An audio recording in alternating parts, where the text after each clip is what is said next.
বিজ্ঞানীরা এক মৃত মানুষের আত্মাকে এক বিশেষ মেশিনের সাহায্যে ধরে ফেলেছিলেন। সবাই ভেবেছিল যে এবার তারা হয়তো ঈশ্বরকে সামনে থেকে দেখতে পাবে, কিন্তু এরপর যা ঘটলো তার কল্পনাও কেউ করেনি। যে মুহূর্তে সেই বুড়ো মানুষটি মারা গেল, তার আত্মা ভীরার সামনে এসে দাঁড়ালো। কিন্তু অবাক করার মতো বিষয় হলো, শুধু ভীরাই তাকে দেখতে পাচ্ছিল। ভীরা ছাড়া আর কেউ সেই আত্মাকে দেখতে পাচ্ছিল না। তখন আত্মাটি খুব ভীত সন্ত্রস্ত দেখাচ্ছিল, যেন সে কোনো ভয়ানক কিছু থেকে পালানোর চেষ্টা করছে। সে আতঙ্কে ছোটাছুটি করছিল, যেন বের হওয়ার কোনো পথ খুঁজছে।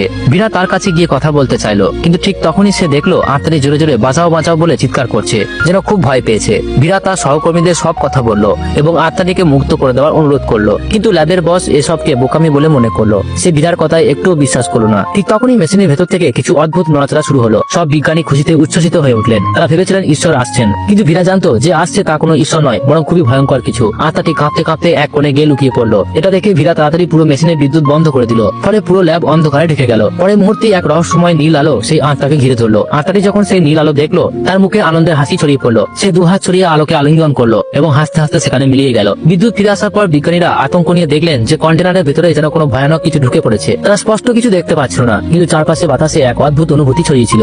লিডার বিজ্ঞানী বিষয়টিকে ঠাট্টা বলে উড়িয়ে দিল এবং তার সহকারীকে কন্টেনার খুলে ভেতরে যাওয়ার আদেশ দিল। সহকারী নিরাপত্তার জন্য ভীরাকে জিজ্ঞেস করলো, তুমি ভেতরে কি কিছু দেখেছো?